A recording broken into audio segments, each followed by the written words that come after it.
അവസരം ദൈവം തന്നു. അതിനായിട്ട് ദൈവത്തിന് നന്ദി പറയുന്നു. എന്നെ ഏൽപ്പിച്ചിരിക്കുന്ന ഉത്തരവാദിത്വം ജീവചരിത്ര പഠനം എന്നുള്ളതാണ്. ഒരു വ്യക്തിയെക്കുറിച്ച് പറയുക എന്നുള്ളതാണ് എന്നെ ഏൽപ്പിച്ചിരിക്കുന്ന കാര്യം. നമുക്കറിയാം, ജീവചരിത്രം നമ്മൾ അനേക പുസ്തകങ്ങൾ വായിക്കുകയും പഠിക്കുകയും അതിൽ നിന്ന് അനേക പാഠങ്ങൾ ഉൾക്കൊള്ളുകയൊക്കെ ചെയ്യുന്നവരാണ്.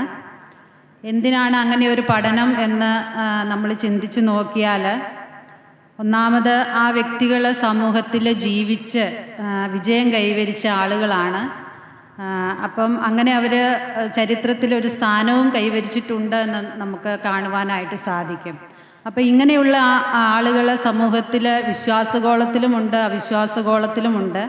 എന്നാൽ വിശ്വാസഗോളത്തിലുള്ള ഒരാളുടെ ജീവചരിത്രം നമ്മൾ പഠിക്കുകയാണെങ്കിൽ നമ്മുടെ ജീവിതത്തിൽ അത് വളരെ പ്രയോജനകരമായിട്ട് തീരും എന്നുള്ളത് സംശയമിട്ട കാര്യമാണ്.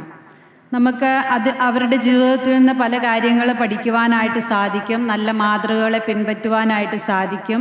അവരെങ്ങനെയാണ് പ്രതികൂലങ്ങളെ, അവരുടെ ജീവിതത്തിൽ വന്ന പ്രയാസഘട്ടങ്ങളെ അതിജീവിച്ചതെന്ന് മനസ്സിലാക്കുവാനായിട്ട് സാധിക്കും. അല്ലെങ്കിൽ അവരെങ്ങനെയാണ് സന്തോഷകരമായിട്ട് അവരുടെ ജീവിതം, കുടുംബ ജീവിതം, കുഞ്ഞുങ്ങളോടൊത്തുള്ള ജീവിതം, സഭാജീവിതമൊക്കെ മുന്നോട്ട് കൊണ്ടുപോയത് എന്ന് മനസ്സിലാക്കുന്നതൊക്കെ നമ്മുടെ ജീവിതത്തിലും ഉത്സാഹത്തിന് കാരണമായി തീരും എന്നതിൽ സംശയമില്ല. ഞാൻ ഇന്ന് പറയുവാനായിട്ട് തിരഞ്ഞെടുത്തിരിക്കുന്ന ഒരു സഹോദരിയാണ്. കാതറീന വോൺ ബോറ എന്നാണ് സഹോദരിയുടെ പേര്. നിങ്ങൾക്ക് പലർക്കും പരിചയം കാണും എന്ന് എനിക്കറിയാം. എങ്കിലും നമുക്ക് അവരെ കൂടുതൽ പരിചയപ്പെടുന്നത് നല്ലതാണ്. കിറ്റി മൈ റിബ് എന്ന് പറയുന്ന ഒരു പുസ്തകമാണ് ഞാൻ അതിനു വേണ്ടി റെഫർ ചെയ്തത്. ജെയിൻമാൾ ആണ് ആ പുസ്തകം എഴുതിയത്. ആ പുസ്തകം നിങ്ങളും വായിക്കുന്നത് നല്ലതാണ്. ഇംഗ്ലീഷിലുള്ള പുസ്തകമാണ്. അതിൻ്റെ മലയാളം ട്രാൻസ്ലേഷൻ ഉണ്ടോ എന്ന് എനിക്കറിയില്ല, എങ്കിലും അത് വായിക്കുന്നത് നല്ലതാണ്. നമുക്കറിയാം, നമ്മൾ പലരും കേട്ടിട്ടുള്ള ഒരു വ്യക്തിയാണ് മാർട്ടിൻ ലൂതർ, അല്ലേ? നവീകരണ നേതാവായിരുന്ന മാർട്ടിൻ ലൂതറിൻ്റെ ഭാര്യയാണ് കാതറീന വോൺ ബോറ. നമുക്ക് ഇങ്ങനെ തൻ്റെ സഹധർമ്മിണിയെക്കുറിച്ച് പറയുമ്പോൾ തന്നെക്കുറിച്ചൊരു വാക്ക് പറയാതെ മുന്നോട്ട് പോകുന്നത് അത് ശരിയാവുകയില്ല. മാർട്ടിൻ ലൂതറിനെ കുറിച്ച് ഒരു ചെറിയ ഇൻട്രൊഡക്ഷൻ ഞാൻ പറയാം. ഒരു കത്തോലിക്ക പുരോഹിതനും ഭക്തനുമായ മാർട്ടിൻ ലൂതർ വിശ്വാസത്താലാണ് രക്ഷ എന്ന സത്യം കണ്ടെത്തുകയും അത് ആവേശത്തോടെ പ്രസംഗിക്കുകയും ചെയ്ത ഒരു വ്യക്തിയാണ്. ഇത് നിമിത്തം കത്തോലിക്ക സഭയുടെ കഠിനമായ എതിർപ്പിനും വിരോധത്തിനും പാത്രമായ മാർട്ടിൻ ലൂതർ കത്തോലിക്ക പൗരോഹിത്യം ഉപേക്ഷിച്ച് നവീകരണത്തിന് നേതൃത്വം കൊടുത്ത ഒരു മഹത് വ്യക്തിയാണ്. താൻ അറിഞ്ഞ സത്യത്തിനു വേണ്ടി വളരെ വില കൊടുക്കുകയും കർത്താവിനെ അനുസരിച്ച് ജീവിക്കുകയും കർത്താവിന് വേണ്ടി ധാരാളം പ്രവർത്തനങ്ങൾ കാഴ്ചവെക്കുകയും ചെയ്ത മഹാനായ മാർട്ടിൻ ലൂതറിൻ്റെ സഹധർമ്മിണിയാണ് താൻ കാറ്റി എന്ന് വിളിക്കുന്ന കാതറീൻ വോൺ ബോറ. നമ്മൾ ഇത്രയും നീണ്ട പേര് പറയുന്നത് ബുദ്ധിമുട്ടാണ്. അപ്പോൾ കാതറീൻ എന്ന് വിളിക്കുന്നതായിരിക്കും എളുപ്പം. കാതറീനെ കുറിച്ചും കുറച്ച് തൻ്റെ ഹിസ്റ്ററി നമ്മൾ അറിഞ്ഞിരിക്കേണ്ടത് ആവശ്യമാണ്. അതിനുശേഷം ആ സഹോദരിയിൽ നിന്ന് നമുക്ക് പഠിക്കാൻ പറ്റുന്ന ചില പാഠങ്ങളെക്കുറിച്ചും ഞാൻ പറയുവാനായിട്ട് ആഗ്രഹിക്കുന്നുണ്ട്. 1499 ജനുവരി 29 ജർമ്മനിയിലെ ലിപ്പൻഡോർഫ് എന്ന സ്ഥലത്താണ് തൻ്റെ ജനനം. സാമ്പത്തിക ഭദ്രതയുള്ള ഒരു സാധാരണ കുടുംബം, മാതാപിതാക്കളോടൊപ്പം താമസം. ഞാൻ ചുരുക്കിയാണ് പറയുന്നത്, ഒരു കഥ പോലെ അങ്ങ് പറഞ്ഞു പോകാം, എന്നാലേ മനസ്സിലാവുകയുള്ളൂ. 6-ാം വയസ്സ് മുതൽ ബെനഡിക്റ്റൻ സ്കൂളുകളിൽ വിദ്യാഭ്യാസം. തൻ്റെ 10-ാം വയസ്സിൽ മാതാവ് മരിക്കുകയും പിതാവ് പുനർവിവാഹം കഴിക്കുകയും ചെയ്തു. ആ സമയം കാതറീനെ കന്യാസ്ത്രീയായിരുന്ന തൻ്റെ മാതൃ സഹോദരിയോടൊപ്പം സിസ്റ്റേഴ്സിയൻ കോൺവെൻറ്റിൽ ചേർത്തു. കാതറീൻ്റെ 16-ാം വയസ്സിൽ താൻ കന്യാസ്ത്രീയായി പ്രതിജ്ഞ ചെയ്തു. അങ്ങനെയിരിക്കെ 1520കളിൽ മാർട്ടിൻ ലൂതറിൻ്റെ പഠിപ്പിക്കലുകൾ സന്യാസ സമൂഹങ്ങളിൽ നുഴഞ്ഞു കയറുവാനായിട്ടിടയായി. കാതറീനും തൻ്റെ സഹസന്യാസിമാരായ 11 പേർക്കും തങ്ങളുടെ ഇപ്പോഴുള്ള ജീവിതത്തിൽ അസംതൃപ്തി തോന്നുകയും ലൂതറൻ ഉപദേശങ്ങളെ അനുസരിക്കുവാനായിട്ട് തീരുമാനിക്കുകയും ചെയ്തു. 2-3 വർഷം കഴിഞ്ഞപ്പോൾ ഈ 12 പേരും മഠം ഉപേക്ഷിക്കുവാനായിട്ട്, അതായത് തങ്ങളുടെ കന്യാസ്ത്രീ ജീവിതം ഉപേക്ഷിക്കുവാനായിട്ട് തീരുമാനമെടുത്തു. ഇന്ന് മഠത്തിൽ നിന്ന് വിട്ടുപോരുക എന്നുള്ളത് വലിയ പ്രയാസമുള്ള കാര്യമല്ല. എന്നാൽ അന്നത്തെ കാലത്ത് അത് വളരെ ബുദ്ധിമുട്ടുള്ള ഒരു കാര്യം ആയിരുന്നു. സഭയുടെ വിശുദ്ധ കൽപ്പനകൾ ഉപേക്ഷിക്കുകയോ രക്ഷപ്പെടാൻ ശ്രമിക്കുകയോ ചെയ്യുന്നവരെയും സഹായിക്കുന്നവരെയും വധശിക്ഷയ്ക്ക് വിധിക്കുന്ന ഒരു കാലഘട്ടമായിരുന്നു അന്ന് ഉണ്ടായിരുന്നത്.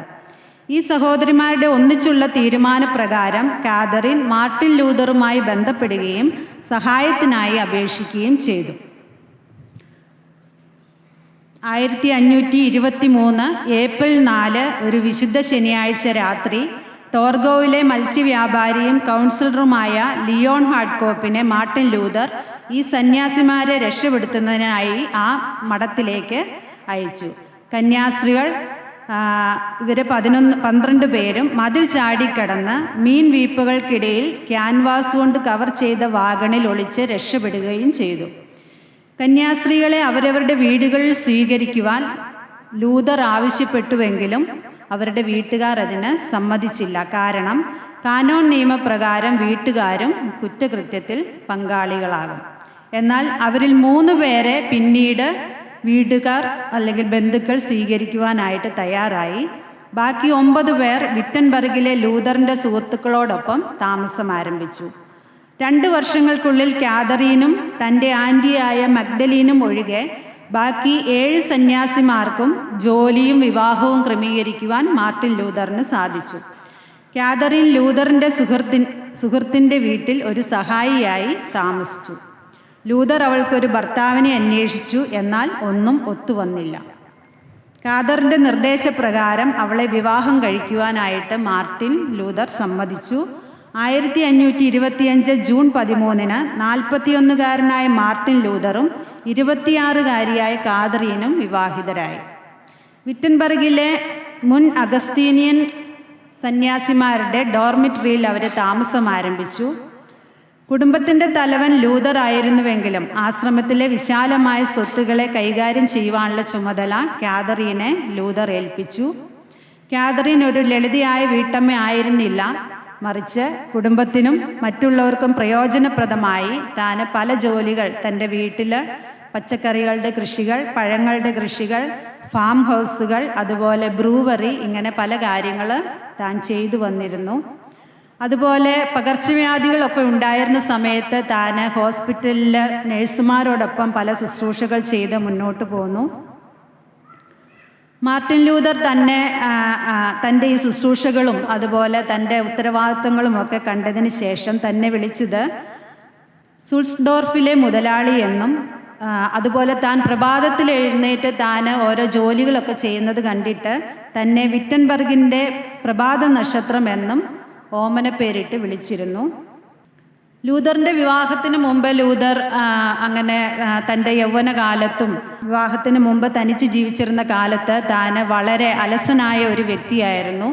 താൻ അങ്ങനെ നമ്മൾ യൂത്ത്സിൻ്റെ ഹോസ്റ്റൽ ലൈഫ് എന്ന് പറയുന്നത് പോലെയുള്ള ഒരു ജീവിതമായിരുന്നു തനിക്കുണ്ടായിരുന്നത്. ആ സമയത്ത് താൻ തൻ്റെ ജീവിതത്തിൽ വളരെ മോശമായി ചെയ്ത ഒരു കാര്യമെന്ന് പറയുന്നത് താൻ 2 വർഷമൊക്കെ ഒരു ബെഡ്ഷീറ്റ് വാഷ് ചെയ്യാതെ അതിൽ കിടക്കുമായിരുന്നെന്നാണ് ആ പുസ്തകത്തിൽ എഴുതുന്നത്. വെച്ചാൽ 2 വർഷം കഴിയുമ്പം താൻ ആ ബെഡ്ഷീറ്റ് എടുത്ത് കത്തിച്ച് കളയും.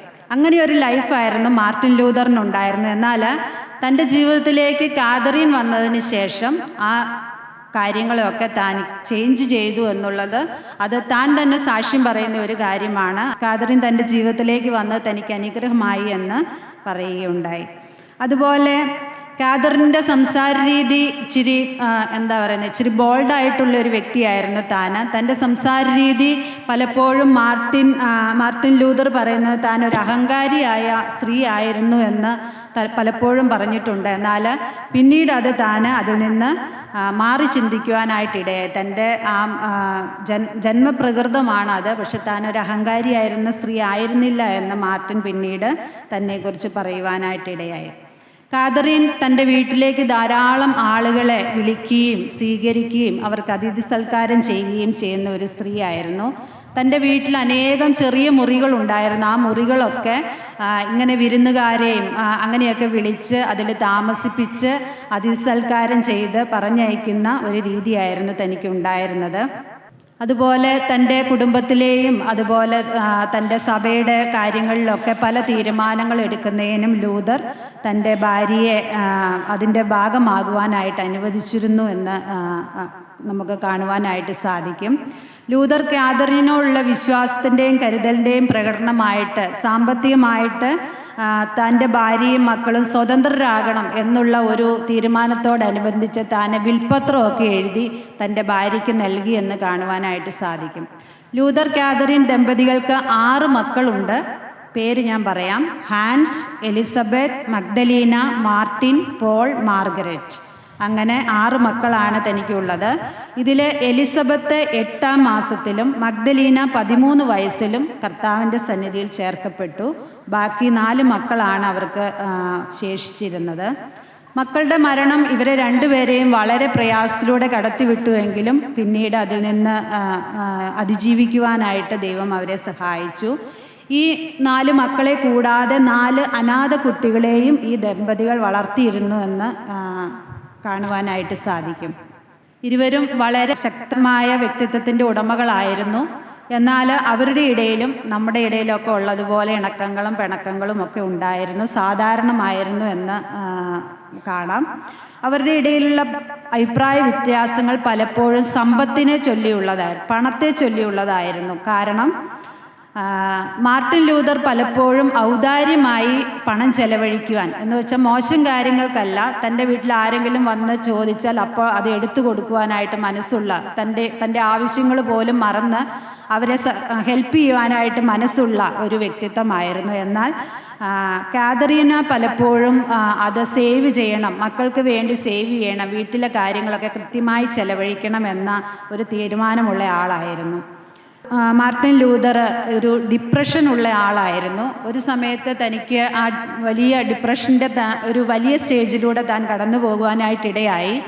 അപ്പോൾ തൻ്റെ ഫ്രണ്ട്സൊക്കെ മാർട്ടിൻ ലൂതറിനോട് പറഞ്ഞു, നീ കുറച്ച് നാളത്തേക്ക് ഈ ദേശം വിട്ട് വേറെ ഒരു ദേശത്തേക്ക് മാറി നിൽക്ക്, കുറച്ച് നാളൊന്ന് ഫ്രീ ആയിട്ട് മാറ് എന്നൊക്കെ തന്നോട് പറഞ്ഞു. എന്നാൽ താൻ അന്ന് അങ്ങനെ പോയേക്കാം എന്നൊക്കെ തീരുമാനിച്ച് തൻ്റെ ഭവനത്തിലേക്ക് ചെന്നപ്പോൾ കാതറീനയും തൻ്റെ ഈ മക്കളെല്ലാവരും ഒരു കറുത്ത വസ്ത്രം ധരിച്ച്, മക്കളെല്ലാം കറുത്ത വസ്ത്രവും കാതറീന ഒരു കറുത്ത ഗൗണും ധരിച്ച് ഒരു കസേരയിൽ ഇങ്ങനെ ഇരിക്കുകയായിരുന്നു. അപ്പോഴാണ് മാർട്ടിൻ ലൂതർ കയറി ചെല്ലുന്നു. അപ്പോൾ ചോദിച്ചു, അയ്യോ, ആരാണ് മരിച്ചത്? സാധാരണ മരണസമയത്താണ് നമ്മൾ കറുത്ത വസ്ത്രങ്ങൾ പൊതുവേ ധരിക്കുന്നത്. അപ്പം ആരാണ് മരിച്ചത് എന്ന് ചോദിച്ചപ്പോൾ കാതറീന പറഞ്ഞു, ദൈവം മരിച്ചുപോയി എന്ന് പറഞ്ഞു. അപ്പം എന്താണ്, മാർട്ടിന് വളരെ അത്ഭുതമായി. ദൈവം മരിക്കുമോ? ദൈവം എങ്ങനെ മരിക്കാനാണ് എന്ന് ചോദിച്ചപ്പോൾ പറഞ്ഞു, അല്ല, മാർട്ടിൻ ലൂതറിൻ്റെ ദൈവം മരിച്ചുപോയി എന്ന് പറഞ്ഞു. അത് കേട്ടപ്പോൾ മാർട്ടിൻ ലൂതറിന് വളരെ തൻ്റെ ഡിപ്രഷനൊക്കെ അങ്ങ് പെട്ടെന്ന് മാറിപ്പോയി. കാരണം ഞാൻ ആശ്രയിക്കുന്ന ദൈവം, അല്ലെങ്കിൽ ഞാൻ ഇതുവരെ മറ്റുള്ളവരെ ഈ ദൈവം നല്ലവനാണ്, സഹായിക്കും, വിശ്വസ്തനാണ് എന്ന് ഒക്കെ പഠിപ്പിച്ച ആ ദൈവം മരിച്ചുപോയ രീതിയിലാണ് താൻ ജീവിക്കുന്നതെന്ന് മാർട്ടിൻ ലൂതറിന് മനസ്സിലായി. താൻ ഡിപ്രഷനിലേക്ക് വീണുപോയ ആ സാഹചര്യത്തിൽ നിന്ന് അത് തന്നെ അതിജീവിച്ച് മുന്നോട്ട് വന്നു എന്ന് പറയുവാനായിട്ടിടയായി. അപ്പം അത്രയും തൻ്റെ ഭർത്താവിനെ, അത് സാധാരണ നമ്മുടെ ഭർത്താക്കന്മാർ അല്ലെങ്കിൽ നമ്മുടെ ആരെങ്കിലുമൊക്കെ ഇതുപോലെ വിഷമത്തിലേക്ക് പോകുമ്പോൾ അത് നിങ്ങൾ എന്തെങ്കിലും പാപം ചെയ്തിട്ടായിരിക്കും, അല്ലെങ്കിൽ അങ്ങനെയാണ് ഇങ്ങനെയാണെന്നൊക്കെ പറഞ്ഞ് നമ്മൾ അവരെ പ്രകോപിപ്പിക്കാറാണ് സാധാരണ ചെയ്യുക. പക്ഷേ തൻ്റെ ഭർത്താവിനെ എങ്ങനെയെങ്കിലും ഇതിൽ നിന്ന് ഉയർത്തി കൊണ്ടുവരണം എന്ന് തീരുമാനിച്ച് അങ്ങനെ ചെയ്തു. അത് വിജയിച്ചു എന്ന് നമുക്ക് കാണുവാനായിട്ട് സാധിക്കും. അതുപോലെ മറ്റു പല രോഗപ്രയാസങ്ങളിലൂടെ മാർട്ടിൻ ലൂതറും കുഞ്ഞുങ്ങളും ഒക്കെ കടന്നുപോയി. കാരണം 2 കുഞ്ഞുങ്ങളും മരിച്ചുപോയി. പ്ലേഗ് എന്ന് പറയുന്ന രോഗം ആ കാലഘട്ടങ്ങളിൽ വളരെ വ്യാപകമായിട്ടുണ്ടായിരുന്ന സമയമായിരുന്നു. ഈ സമയത്തൊക്കെയും താൻ ഹോസ്പിറ്റലിൽ പോയി നഴ്സുമാർക്കൊപ്പം നിന്ന് ശുശ്രൂഷകൾ ചെയ്യുകയും അതുപോലെ തങ്ങളുടെ സഹവിശ്വാസികളെ, അയൽവക്കാരെയൊക്കെ താൻ വളരെ ശുശ്രൂഷിക്കുകയൊക്കെ ചെയ്തപ്പം തൻ്റെ മകൻ ഒരു ഡോക്ടറാണ്. മകൻ പറഞ്ഞു, എൻ്റെ അമ്മ ഒരു പകുതി ഡോക്ടറാണ് ഇപ്പോൾ എന്ന് പറഞ്ഞ് പ്രശംസിക്കുകയുണ്ടായി. 1546 ലൂതർ കർത്താവിൻ്റെ സന്നിധിയിൽ ചേർക്കപ്പെടുന്നത്. ഈ സമയത്ത് താൻ വളരെ പ്രയാസത്തിലായിപ്പോയി. തൻ്റെ സാമ്പത്തിക സ്രോതസ്സുകളൊക്കെ വളരെ ദയനീയ അവസ്ഥയിലായിപ്പോയി. ലൂതറിനുണ്ടായിരുന്ന പല ശമ്പളങ്ങളും ഉണ്ടായിരുന്നു. താനൊരു പ്രൊഫസറായിരുന്നു, പാസ്റ്ററായിരുന്നു, ഈ രീതിയിലൊക്കെ തനിക്ക് ശമ്പളം ഉണ്ടായിരുന്ന കാലഘട്ടമായിരുന്നു. എന്നാൽ ആ ശമ്പളങ്ങളൊന്നും തൻ്റെ മരണത്തിന് ശേഷം തനിക്ക് അല്ലെ തൻ്റെ കുടുംബത്തിന് ലഭിക്കാതെ വന്നു. തനിക്ക് ഞാൻ മുമ്പ് പറഞ്ഞതുപോലെ വിൽപത്രം എഴുതി നൽകിയെങ്കിലും പല നിയമ തടസ്സങ്ങൾ അതിനുണ്ടായ മൂലം ആ സാമ്പത്തിക സ്രോതസ്സും അടഞ്ഞുപോയി. എന്നാൽ അങ്ങനെ വളരെ ബുദ്ധിമുട്ടിൽ നിൽക്കുന്ന സമയം തൻ്റെ ജീവിതത്തിൽ ഈ മാർട്ടിൻ്റെ മരണശേഷം ഉണ്ടായിരുന്നു. അതോടൊപ്പം തന്നെ 1547 ആ ദേശത്ത് വളരെ ഒരു യുദ്ധമുണ്ടാവുകയും ആ ദേശം വിട്ട് പലരോടും പോകുവാനായിട്ട് പറയുകയും ചെയ്തു. അങ്ങനെ കാതറീനയും അവിടുന്ന് പലായനം ചെയ്തു പോയി. എന്നാൽ കുറച്ച് നാളുകൾക്ക് ശേഷം താൻ വിറ്റൻബർഗിലേക്ക് തിരിച്ച് തൻ്റെ സ്വദേശത്തേക്ക് തിരിച്ചു വന്നതായിട്ട് നമുക്ക് കാണുവാനായിട്ട് സാധിക്കും. ആ സമയത്ത് ഈ യുദ്ധം കൊണ്ട് തൻ്റെ വീടിലുള്ള സാധനങ്ങളും തൻ്റെ കൃഷിയും തൻ്റെ മൃഗസമ്പത്തും എല്ലാം നശിച്ചു പോയെങ്കിലും ആ രാജ്യത്തെ ഭരണകർത്താവ് തന്നെ ഹെൽപ്പ് ചെയ്യുകയും ജീവിതത്തിലേക്ക് കൊണ്ടുവരുവാനായിട്ട് സാമ്പത്തികമായിട്ട് സഹായിക്കുകയും ചെയ്തു. താൻ 1552 വരെ ദാരിദ്ര്യത്തിൽ തുടർന്നു എങ്കിലും ആ സ്ഥലത്ത് നിന്ന് പോകുവാനായിട്ട് താൻ തീരുമാനമെടുത്തില്ല. ഈ സമയത്താണ് ബ്ലാക്ക് പ്ലേഗ് എന്ന് പറയുന്ന ഒരു സിവിയറായിട്ടുള്ള പ്ലേഗാണത്. അത് പൊട്ടിപ്പുറപ്പെടുകയും എല്ലാവരും ആ നഗരം വിട്ടു പോകണമെന്ന് നിർബന്ധിക്കുകയും ചെയ്തു. അങ്ങനെ പോകുമ്പോഴുള്ള ഒരു വാഹന അപകടത്തിൽ കാതറിൻ റോഡിൽ വീഴുകയും താൻ കിടപ്പിലാവുകയും ചെയ്തു. 1552 ഡിസംബർ 20-ന് 53-ാമത്തെ വയസ്സിൽ ടോർഗോവിൽ വെച്ച് കാതറീന കർത്താവിനോട് ചേർന്നു. താൻ മരിക്കുന്ന സമയത്ത് 31-ാം സങ്കീർത്തനം ഉരുവിട്ടുകൊണ്ടാണ് താൻ കർത്താവിലേക്ക് ചേർന്നത് എന്നാണ് പറയുന്നത്. കാതറീൻ്റെ മരണസമയത്ത് തൻ്റെ കുട്ടികൾ വളരെ മുതിർന്നവരായിരുന്നു. അമേരിക്കൻ ഐക്യനാടുകളിലെ ചില ലൂതറൻ സഭകളിലെ കലണ്ടറുകളിൽ ഡിസംബർ 20 കാതറീനെ അനുസ്മരിക്കുന്നുണ്ട്. കാതറിൻ വോൺബോറ എന്ന മഹാനായ മാർട്ടിൻ ലൂതറിൻ്റെ സഹധർമ്മിണിയുടെ ലഘുചരിത്രമാണ് ഇത്. കുറേ ഉണ്ട് പറയാനായിട്ടാണെങ്കിൽ അത് മുഴുവൻ പറയാൻ 3/4 മണിക്കൂർ പോരാ, 2 ദിവസമെങ്കിലും ഉണ്ടെങ്കിലേ പറയാനായിട്ട് സാധിക്കുകയുള്ളൂ. നമുക്ക് ഈ സഹോദരിയുടെ ജീവിതത്തിൽ നിന്ന് നമ്മുടെ ജീവിതത്തിൽ അപ്ലൈ ചെയ്യാൻ പറ്റുന്ന ഒരുപാട് കാര്യങ്ങളുണ്ട്. കാതറിൻ വോൺബോറയുടെ ജീവിതത്തിൽ നിന്ന് നമുക്ക് മാതൃകയാക്കാൻ പറ്റുന്ന ചില കാര്യങ്ങൾ ഞാൻ പറയാം. സമയത്തിൻ്റെ പരിമിതി ഉണ്ട് എങ്കിലും പറയാം. ഒന്നാമതായിട്ട് നമുക്ക് ഈ സഹോദരിയുടെ ജീവിതത്തിൽ നിന്ന് മനസ്സിലാക്കാൻ പറ്റുന്ന കാര്യം, താൻ സത്യത്തിന് വേണ്ടി സ്വയം റിസ്ക് എടുക്കുകയും അതുമാത്രമല്ല മറ്റുള്ളവർക്കും വേണ്ടി റിസ്ക് എടുക്കുന്ന വ്യക്തിത്വമായിരുന്നു. നമ്മൾ പല സത്യങ്ങൾ അറിഞ്ഞവരാണ്, വചനത്തിലെ സത്യങ്ങളെ അറിഞ്ഞവരാണ്. നമ്മളും ചില കാര്യങ്ങളിൽ റിസ്ക് എടുക്കുന്നവരാണ്. എന്നാൽ താൻ ഒരു കന്യാസ്ത്രീയായിരുന്നു. മഠത്തിൽ നിന്ന് വിട്ടുപോരുവാനായിട്ട് ബുദ്ധിമുട്ടുള്ള സാഹചര്യമായിരുന്നു. ആ സമയത്താണ് താൻ സത്യം അറിയുന്നത്, കർത്താവിനെ കുറിച്ച് അറിയുന്നത്. എന്നാൽ ആ സമയത്ത് ആ അറിഞ്ഞ കർത്താവിനെ പിൻപറ്റി അവിടെ നിന്ന് പുറത്ത് കടക്കണമെന്നുള്ളൊരു തീരുമാനം എടുക്കുകയും അങ്ങനെ പുറത്ത് കടക്കുകയും ചെയ്തു എന്നുള്ളത് നമുക്ക് കാണുവാനായിട്ട് സാധിക്കും. താൻ മാത്രം പുറത്തു വന്ന് എനിക്ക് മാത്രം രക്ഷപ്പെടണമെന്നല്ല താൻ തീരുമാനിച്ചത്. എൻ്റെ ഒപ്പം ഇതിനനുകൂലമായിട്ട് നിൽക്കുന്ന ബാക്കി 11 പേരെയും പുറത്തു കടക്കണം എന്ന് താൻ തീരുമാനിച്ചു എന്ന് കാണുവാനായിട്ട് സാധിക്കും. അത് വളരെ റിസ്ക് ആയിരുന്നു എന്ന് പറഞ്ഞുവല്ലോ. അപ്പോൾ ഇവരെങ്ങനെ ആലോചിച്ച് തീരുമാനിച്ചു? 12 പേരും കൂടെ തീരുമാനിച്ചു. വിശുദ്ധ ശനിയാഴ്ച അല്ലേ, നാളെയാണത്. അപ്പോൾ ആ ദിവസം എന്ത് ചെയ്യണം? നമുക്ക് രാത്രിയിൽ എല്ലാവരും പ്രാർത്ഥനയ്ക്കൊക്കെ ആയിട്ട് അല്ലെങ്കിൽ കുറച്ച് വിശ്രമിക്കുന്ന സമയമുണ്ട്. ആ സമയത്ത് നമുക്ക് എല്ലാവർക്കും പുറത്ത് കടക്കണം എന്നൊക്കെ തീരുമാനിച്ച് അങ്ങനെ ഒരുങ്ങി ഇരുന്ന് അങ്ങനെ കൃത്യം ആ ടൈമിങ് അവരൊരു ടൈം വെച്ചിരുന്നു. ആ സമയത്ത് അവർ പുറത്ത് കടക്കുവാനായിട്ട് തീരുമാനിച്ചു. ഇവരെ രക്ഷപ്പെടുത്തുവാനായിട്ട് മാർട്ടിൻ ലൂതറിൻ്റെ ആളുകൾ പുറത്ത് വന്ന് കാത്തു നിന്നിരുന്നു. അങ്ങനെ അവിടെ വന്ന് നിന്നതിന് ശേഷം താൻ ചെയ്ത ഒരു കാര്യം എന്ന് പറഞ്ഞാൽ, താൻ ആദ്യം ചാടി രക്ഷപ്പെടുകയല്ല ചെയ്തത്. ഈ 11 പേരെയും വളരെ സേഫായിട്ട്, അങ്ങനെ ഗേറ്റൊന്നും തുറന്നു പോകാനായിട്ട് സാധിക്കില്ല, അപ്പം മതിൽ ചാടിയാണ് ഇവർ രക്ഷപ്പെട്ടത്. അപ്പോൾ ഈ 11 പേരെയും ഏറ്റവും സേഫായിട്ട് ഈ മതിൽ ചാടിച്ച് ഈ മാർട്ടിൻ ലൂതറിൻ്റെ അടുത്ത് എത്തിച്ചു.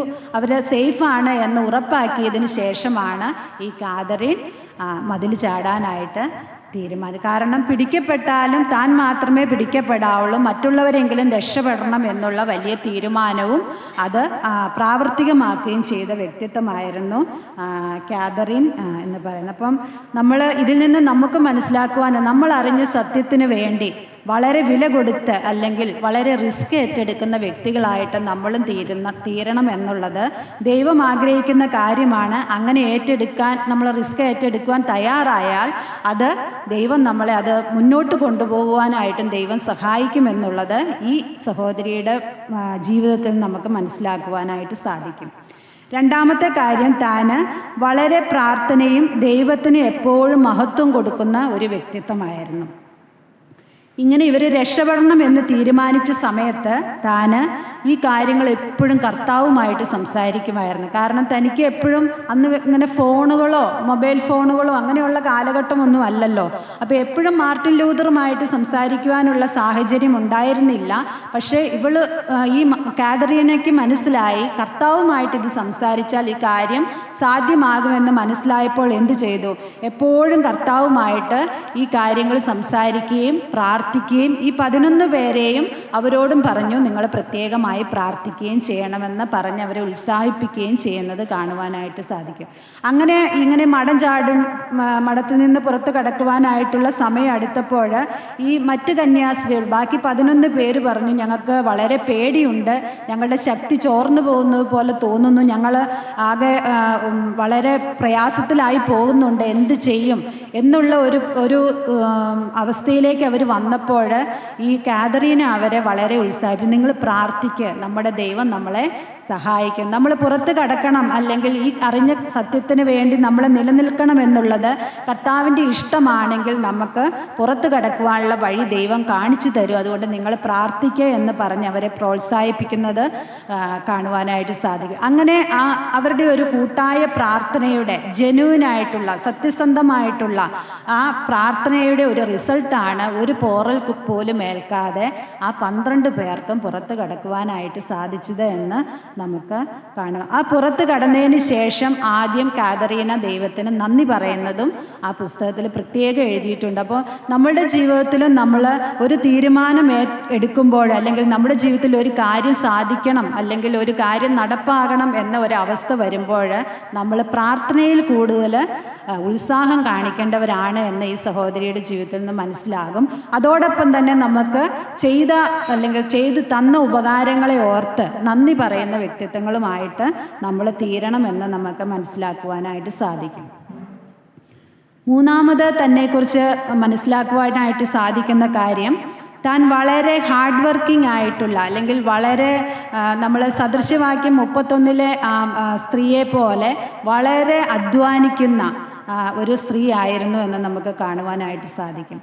തൻ്റെ കുടുംബം, തങ്ങളുടെ കുഞ്ഞുങ്ങളുടെ ഉത്തരവാദിത്തങ്ങൾ, തൻ്റെ ആശ്രമത്തിൽ താമസിക്കുന്ന ആളുകളുടെ ഭക്ഷണം, അവരുടെ താമസ ക്രമീകരണങ്ങൾ, ഇതെല്ലാം താൻ ഒറ്റയ്ക്കാണ് കൃത്യമായിട്ട് നടത്തുമായിരുന്നു. തനിക്ക് ഒരു ഗാർഡനറായിട്ടുള്ള ഒരു സഹായി അല്ലാതെ തൻ്റെ വീട്ടിൽ അങ്ങനെ വേലക്കാരോ മറ്റു കാര്യങ്ങളോ ഒന്നുമില്ലായിരുന്നു.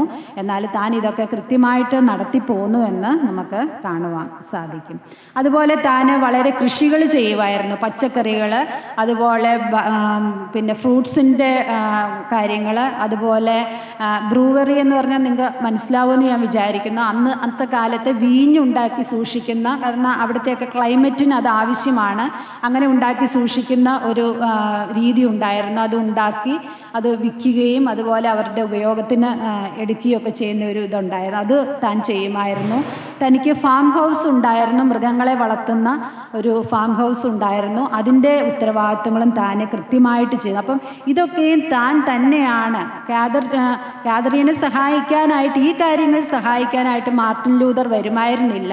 ഈ സഹോദരി തന്നെയാണ് ഈ കാര്യങ്ങളെല്ലാം ചെയ്ത് മുന്നോട്ട് പോയിരുന്നത് എന്ന് നമുക്ക് കാണുവാനായിട്ട് സാധിക്കും. അതുപോലെ ഇതിൽ നിന്ന് ലഭിക്കുന്ന എക്സസ് ആയിട്ടുള്ള കാര്യങ്ങൾ വിൽക്കുവാനും, അതുപോലെ ഇതിലേക്ക് ഈ കൃഷിയും മറ്റ് കാര്യങ്ങളൊക്കെ നടത്തുവാനായിട്ടുള്ള സാധനങ്ങൾ വാങ്ങിക്കുന്നതും, അതുപോലെ ഇതിൻ്റെ സാമ്പത്തിക കാര്യങ്ങളെല്ലാം ക്രമീകരിക്കുന്നതും താൻ തന്നെയായിരുന്നു, തൻ്റെ ഉത്തരവാദിത്വമായിരുന്നു, തൻ്റെ നേതൃത്വത്തിലായിരുന്നു എന്ന് നമുക്ക് മനസ്സിലാക്കുവാനായിട്ട് സാധിക്കും.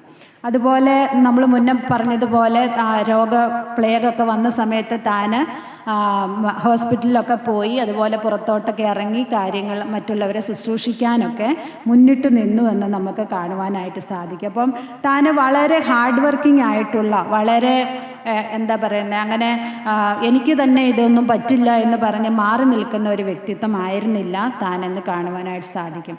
മാർട്ടിൻ ലൂതർ തൻ്റെ മുൻകാലത്ത് താൻ വളരെ അലസനായ വ്യക്തിയായിരുന്നു. എന്നാൽ തൻ്റെ ജീവിതത്തിൽ തൻ്റെ ഭാര്യയുടെ ഇടപെടലും പ്രവർത്തനങ്ങളും ഒക്കെ കണ്ടതിന് ശേഷം താൻ വളരെ ഉത്സാഹിയായിട്ടുള്ള ഒരു മനുഷ്യനായി തീർന്നു എന്ന് നമുക്ക് കാണുവാനായിട്ട് സാധിക്കും. അപ്പം ഇത്രത്തോളം ഹാർഡ് വർക്കിംഗ് ആയിട്ടുള്ള ഒരു വ്യക്തി താൻ കർത്താവിൻ്റെ കാര്യങ്ങൾ, ബൈബിൾ സ്റ്റഡിയോ സഹോദരിമാരുടെ ശുശ്രൂഷകളിലോ ഒന്നും ഒരു കുറവും വരുത്തിയില്ല. തൻ്റെ കുഞ്ഞുങ്ങളുടെ കാര്യത്തിൽ ഒരു കുറവും വരുത്തിയില്ല. താൻ ചെയ്യേണ്ട ജോലികളിൽ താൻ ഒരു കുറവും വരുത്തിയില്ല. മാർട്ടിൻ ലൂതറിന് വേണ്ടുന്ന എല്ലാ സഹായങ്ങളും താൻ അതത് സമയത്ത് ചെയ്തു കൊടുത്തു. നമ്മളുടെ പരാതി പലപ്പോഴും ഡേയ്സോരി മുമ്പ് പറഞ്ഞതുപോലെ എന്താണ്, നമുക്ക് സമയമില്ല, അല്ലെങ്കിൽ നമ്മൾ ബലഹീനരാണ്, നമുക്ക് അവിടെ വേദനയാണ്, ഇവിടെ വേദനയാണ്, അല്ലെങ്കിൽ ഞങ്ങൾക്ക് എന്താണ് പ്രായമായി, അല്ലെങ്കിൽ കുഞ്ഞുങ്ങളുണ്ട് അവരുടെ കാര്യങ്ങൾ നോക്കണം, ഇൻലോസ് ഉണ്ട് അവരുടെ കാര്യങ്ങൾ നോക്കണം, ഇതൊക്കെയാണ് നമ്മുടെ പരാതികൾ. ഈ സഹോദരിക്ക് ഇതെല്ലാം ഉണ്ടായിരുന്നു അല്ലേ. 4 മക്കളുണ്ടായിരുന്നു, 4 അനാഥ കുഞ്ഞുങ്ങളെ വളർത്തിയിരുന്നു. താൻ കൃഷി കാര്യങ്ങൾ, അതുപോലെ തൻ്റെ വീട്ടിൽ എല്ലാ കാര്യങ്ങളും ഉണ്ടായിരുന്നു. നമ്മുടെ വീട്ടിലൊന്നും അത്രയും കാര്യങ്ങൾ ഇല്ല എന്നുള്ളത് നമ്മൾ മനസ്സിലാക്കേണ്ടത് ആവശ്യമാണ്. അപ്പോൾ ഇതെല്ലാം നടത്തിക്കൊണ്ട് മുന്നോട്ട് പോയപ്പോഴും താൻ വചന പഠനത്തിനും അതുപോലെ അവരുടെ സഭയിലെ അല്ലെങ്കിൽ ആ ഏരിയയിലുള്ള സഹോദരിമാരുടെ ശുശ്രൂഷകൾക്കും താൻ ഒരു കുറവും വരുത്തിയില്ല എന്ന് നമുക്ക് കാണുവാനായിട്ട് സാധിക്കും. അപ്പോൾ ഇതിൽ നമുക്ക് മനസ്സിലാക്കാവുന്ന അല്ലെങ്കിൽ നമുക്ക് മാതൃകയാക്കാൻ പറ്റുന്ന കാര്യം, കാതറീനെ പോലെ വളരെ അധ്വാനിയായ, വളരെ ഹാർഡ് വർക്കിംഗ് ആയ നമ്മുടെ ഭർത്താക്കന്മാർക്കും നമ്മുടെ കുഞ്ഞുങ്ങൾക്കും നമ്മുടെ ഇൻലോസിനും നമ്മുടെ ബന്ധുമിത്രാദികൾക്കും ഏറ്റവും സഹായമായി തീരുന്ന, നമ്മുടെ സഭയിലുള്ള ആളുകൾക്ക് സഹായമായി തീരുന്ന നല്ല സഹോദരിമാരായിട്ട് നമുക്കും തീരുവാനായിട്ട് ദൈവം നമ്മളെ സഹായിക്കട്ടെ. 4ാമത് തന്നെക്കുറിച്ച് പറയുന്ന കാര്യം, താൻ അതിഥി സൽക്കാരം ചെയ്യുവാനായിട്ട് വളരെ ഉത്സാഹമുള്ള ഒരു സഹോദരിയായിരുന്നു. തന്നെക്കുറിച്ച് പറയുന്നത്, തൻ്റെ ഭവനത്തിൽ ഒരു ദിവസം തന്നെ ഒരു 10-20 ആളുകൾ താമസത്തിനുണ്ടായിരുന്നു എന്നാണ് പറയുന്നത്. അപ്പം ഈ ആളുകളെ എല്ലാം അവർക്ക് ആവശ്യമായിരിക്കുന്ന ഭക്ഷണങ്ങൾ ഉണ്ടാക്കി കൊടുക്കുവാനും അവരുടെ കാര്യങ്ങളെല്ലാം നോക്കി നടത്തുവാനും വളരെ ഉത്സാഹവതിയായിട്ടുള്ള ഒരു സഹോദരിയായിരുന്നു താൻ. വരുന്ന അതിഥികളെ മുറുമുറുപ്പോടെയല്ല താൻ സ്വീകരിച്ചിരുന്നത്, വളരെ സന്തോഷത്തോടെ ഹൃദ്യമായി അവരെ സ്വീകരിച്ച് അവർക്ക് വേണ്ടുന്നത് നൽകുന്ന ഒരു സഹോദരിയായിരുന്നു എന്ന് നമുക്ക് കാണുവാനായിട്ട് സാധിക്കും. ഏറ്റവും നല്ല ഭക്ഷണം അവർക്ക് ഉണ്ടാക്കി കൊടുത്തു എന്ന് നമുക്ക് കാണുവാനായിട്ട് സാധിക്കും. നമുക്ക് ഇതൊക്കെയാണ് ഈ സഹോദരിയുടെ ജീവിതത്തിൽ നിന്ന് നമുക്ക് പഠിക്കുവാനായിട്ട് പറ്റുന്ന കുറേ കാര്യങ്ങളുണ്ട്. എങ്കിലും സദൃശവാക്യം 31-ാം അധ്യായം അതിൻ്റെ 10 മുതലുള്ള വാക്യങ്ങൾ നമ്മൾ വായിക്കുമ്പോൾ, നമ്മൾ വായിക്കുന്ന 10-ാം വാക്യം ഇങ്ങനെയാണ്: സാമർത്ഥ്യമുള്ള ഭാര്യയെ ആർക്ക് കിട്ടും, അവളുടെ വില മുത്തുകളിലും ഏറും.